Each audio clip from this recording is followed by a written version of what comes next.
You guys ain't gonna believe, I did a whole nother tutorial for y'all and my microphone was over there. So you're not gonna see that one, but this one's gonna go great. This is my boy Joey, and what we're gonna do is give him the wave cut. We agreed on the wave cut, right? All right, cool. So we're gonna brush all his hair down into place. We're actually gonna give him a 6 with the grain. His waves will pop a little bit with the 4, but he likes it better how it looks a little longer with a number 6 up on top. So we're gonna give him a nice crispy low fade today. Just make sure that you comb it all out. You wanna have the hair lifted up from the scalp, so that way when you run your guard comb through it, it's gonna be able to catch all the hair. Now remember, going with the grain doesn't mean it's gonna be an even cut, but you want it to be as consistent as possible. You're gonna want that guard to be able to catch and ride all the waves. Don't forget, of course, the brushing and the combing is all centered around the crown. You can see his hair spins out from that crown, so that's where we determine that we start the combing pattern. Right here at the crown, we're gonna go down with the 6 guard, and we are gonna have that lever closed just so that way it could be the most precise cut. If you have it open, it may not be as precise. You're probably gonna have a lot of hairs left over. So if we can start here with the 6 going down with the grain, we're gonna start from the crown and follow the growth pattern. Start at the crown and follow down. Essentially what I'm saying is this hair is growing downwards, so that's why I'm gonna go downwards. But from here, it's going forwards, so I'm gonna follow that pattern again. Now the question is, how can I approach this haircut? How can I approach this fade, right? He has such a bulky top for the hair. How are we gonna be able to dig in and create a smooth gradient fade? I'm gonna start by debulking a little bit. We're gonna go in with the number 4 guard first. But instead of going down with the grain, we're gonna go up against the grain only on the sides to clear a little bit of bulk, so that way we can prepare to have a nice fade to complement this hair. Again, we're gonna go with this number 4 guard close, and if we use a straight up and down motion, it's gonna make sure that the shape is complementing his hair. You can see here again, the motion of the arm is straight up and down. I'm not really trying to create any unnecessary scooping motions or flicking motions. I feel like if we really treat the side of his head like a ramp, we'll be able to start this clipper here and just launch it straight up off the side of his head. You can see my elbow is locked, and I'm just doing straight up and down motions. And I'm just doing straight up and down motions to debulk. Now only on the ridge where we went up to with the number 4 is where we'll go down with the grain, just so that way we can make sure we have as smooth of a transition as possible. Essentially, when you go down with the grain on hair like this, it's basically just a layering technique. Okay, so now we're gonna go in with our clipper all the way closed, and we're gonna create a guideline that we can start our fade, and we're gonna make it hug the ear. So we're gonna wanna have a nice defined curve right here. So we're gonna take this line right over the ear. Now again, we don't want to create any super exaggerated shapes or like anything that's just like OD, like super drop fade or anything like that, unless if it's on request. I really feel like these blends can come together really smooth if you just use natural shapes following the client's head.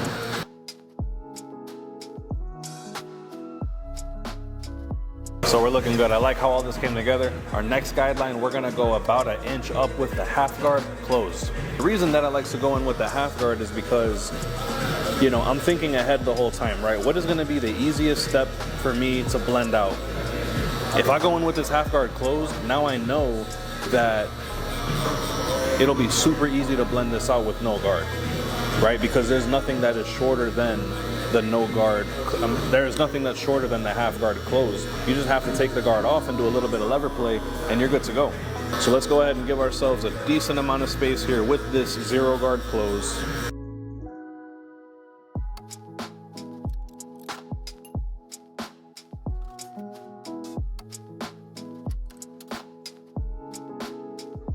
So now we're gonna use the Gamma blow vac, and this is just gonna be so that way we can keep the debris off of the client, so we're always working with a clean scalp at all times. So now that this panel is complete, we're gonna go ahead and blend it out. Remember, this is the half guard closed, so what can we do to blend this area out? We can actually start here with no guard while the lever's open, and we're almost gonna work our way all the way up to that line. It's not going to be a super strong visible difference, you know, the clipper closed with the half guard to no guard open. But that's the point. All of this is just going to be as smooth, as soft, as simple as possible. So now we're halfway closed, and we're basically almost as high as we were with the clipper all the way open, but just incrementally lower. And then just little by little, with every stroke, we are getting it closer and closer to bald. And now we're all the way back down to our clipper close. And you can just see, man, this gradient is coming together real smooth. So now at this point also, we're thinking ahead because efficiency is everything. So what's going to be the next step? We've already debulked with the number 4. We already took care of this half blend, right? So for me, I'm going to say that we need to start working on this blend, and the way that I'm going to approach that, I feel like the 1.5 guard open is the perfect guard to control the darkness of the gradients. If I could start here with the 1.5 open, using a very soft straight up and down motion, so that way I could try to do as much blending as I can with this guard, almost freehanding in a way. This will just create a little more gradients here, and then we can focus on zeroing in on the line that we put in with the half guard. Okay, so now that you're done with that 1.5 guard open, we're gonna close that lever, and now we can just start dancing on that line that we put in with the half guard closed. So again, you do have to break through that line. So we're gonna go through here with this 1.5 guard closed.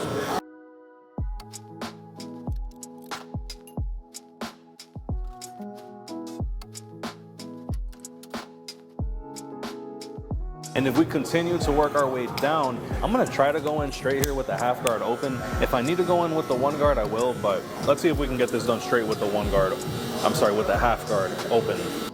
Now, why would I think about jumping straight to half guard? If I just use the 1.5 guard, why am I not using the 1? So technically, if you think about it, the 1.5 guard, when the lever's closed, it should be equivalent to a 1, probably with the lever open. And then if you have the half guard with the lever wide open, that should be equivalent to the 1 guard with the lever closed.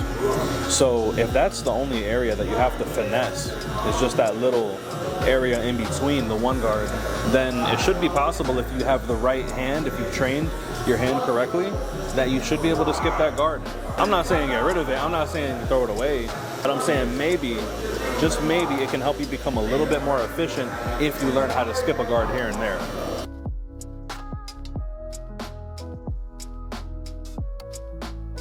Can even help you get a more compressed look on your fades. Now, somebody who has a more spread out fade, you know, let's say he has a mid fade, a stretched high fade, I'm not gonna be skipping guards in that case. I'm gonna go through my 1.5, my 1, and my half.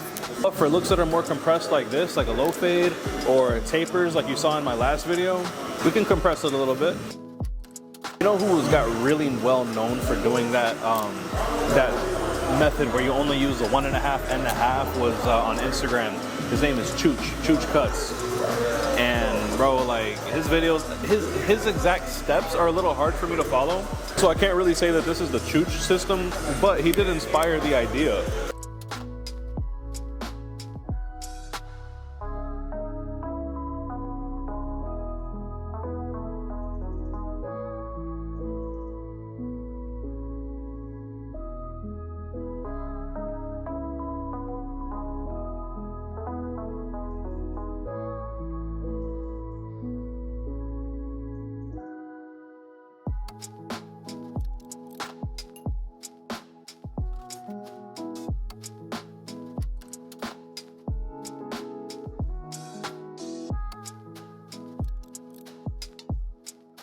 I feel like that half guard, when it's wide open, honestly is like one of the softest cutting, one of the most forgiving guards that, you know, exists, especially when you're talking about the wall style.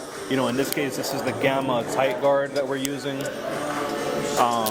When it's wide open, I mean, if you could see here, man, I'm feathering all the way through all these lengths. You know, obviously here it's a freehand motion, but you know, it's just such a soft cutting guard, that zero guard. If you remember, I used to hate it. I used to hate the short, stubby half guard teeth, right? And that's why I was using the Andis for so long, because I wanted those sharp, precise cutting zero guards. But I've turned the cheek, man. Like now that I've kind of gotten more used to it, bro, I could get down with this half guard. It's just, it cuts so soft. The blend is so nice. So look at that, man. I'm really liking how that blend came together. So to soften it even further, I'm gonna pull out my blending shears. And the best way that I would say to go in with these blending shears is obviously you don't want to remove too much, but anywhere that you see just a little bit of weight, put your comb up in there, take 3 snips. 1, 2, 3, pull back.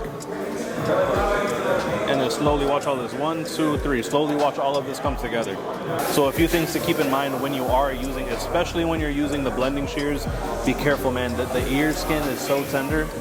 So you want to make sure that you don't ever catch that ear, which means we put that comb there, slowly move your shear in there, and then make your cuts. You never want to be in a rush and nick somebody's ear over that.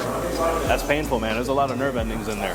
They'll be fine. You put a little bit of nick powder on there and they'll be good to go after a little bit, but is it worth the discomfort for your client just for you to shave off a couple minutes off your cut because you're trying to move too quick with the shears? I would say no. Because again, efficiency and rushing is 2 separate things. You know, the thing is that if you can be an efficient barber, that's a great thing because you're respecting your time, you're respecting your client's time. They can get on with their schedule. You know, they can trust you that if they come on their lunch break, you'll get them in and out in a proper amount of time. But you would never want to put a client in a situation where the quality of the service is compromised because you wanted to finish 10 minutes earlier than scheduled. You know what I mean? Once you understand the concept of ACV, like we go over in the mentorship all the time, the annual customer value, when you realize what one customer is worth to you over the year, man, nothing's going to get in the way of that quality of service. And efficiency can be a part of quality as long as you approach it with the right mentality. So again, let's go ahead and clean them up using the Gamma blowback. And of course, all the tools I'm using today, including this, the Gamma blowback, the clipper, the trimmer that I'm about to pull out, the shaver. All of that's available at a heavy discount to you if you use my discount code TitoCuts up in the corner. He's gonna wanna have a nice squared up front. So we can run the blending shears through his very front edge just to soften so it's not as bulky as it would be if I were just to jump in straight with the trimmers.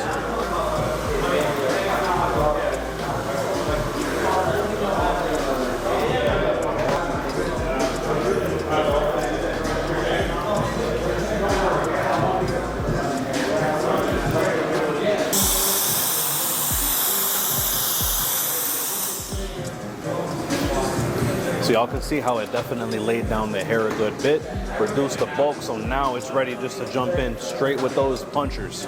So let's go ahead and start here right in the middle. The best way that I think you could handle an edge up is you start in the middle and then you work your way to one side and then you return to the middle and work to the other side. You can check for overhang. As you can see there, if I punch this line in right there, just overhang. We start there in the middle, and then we go ahead and work our way to this side. By the way, guys, these trimmers are hitting like this right out of the box. I still haven't made any adjustment to them. And that's the fantastic thing lately about Stylecraft, man. I don't know if y'all were complaining about it, and that's why they fixed it or what, but now lately I feel like everything that I'm getting from Stylecraft is a hitter straight out the box. They are set perfectly. Hold right there. So of course you're gonna want to go behind your client too, so you can see from the angle that they see to make sure that the edge is looking right. Same thing over here. Let's go ahead and catch this. We'll remove that overhang, and we're gonna give him a nice curve here. I really like how Dre Clipper Hands put it the other day.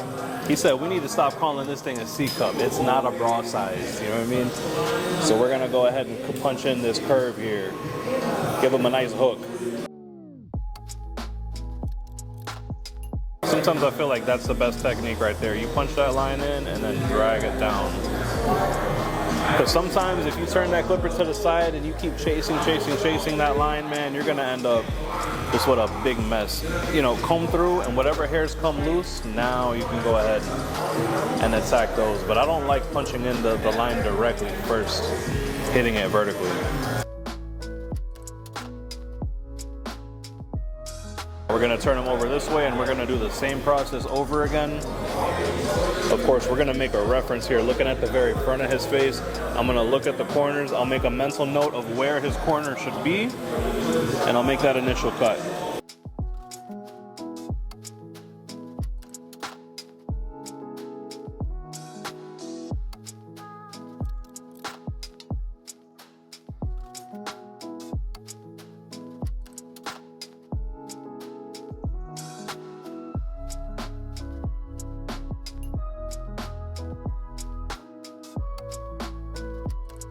So now that we love how this lineup and this fade is coming out, now it's just coming down to the final details, man. We're gonna remove the rest of this bulk here using these Stylecraft Rebels. Let's go ahead and clear all that out of the way.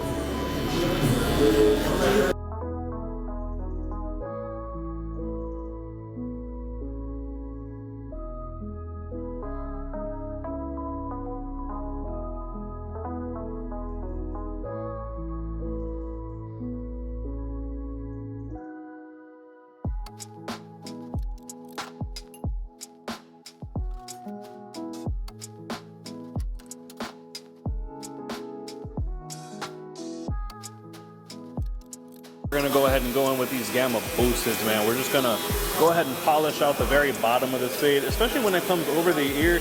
Honestly, I don't go against the grain a whole lot, man. I'm just gonna lay it down with the grain. So that way I can make sure that all these little stubbles are gone. We can make sure that this thing flows nice and smooth. Now this Gamma Boosted, guys, this one doesn't even come out until September. So I would highly encourage you guys to go in here and go ahead, put your pre-order in. You could save some money with my code. But bro, these things are fire, man. They have a tooth right here in the middle. They have a tooth right there in the middle. So they legitimately have Bronze Series 9 vibes. Like they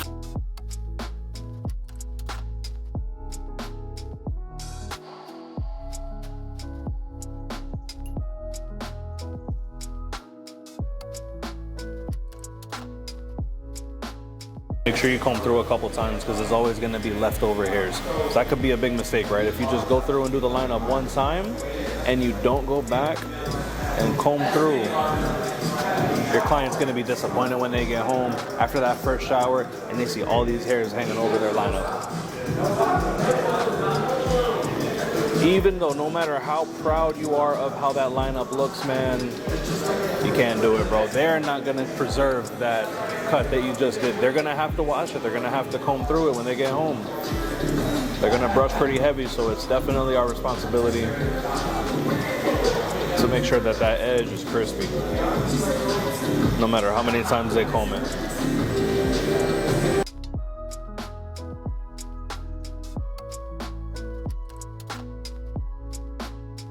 That, my friends, is the finished product, man. Don't forget to like, share, subscribe, and leave your comments down below, man. I'll see you guys in the next video.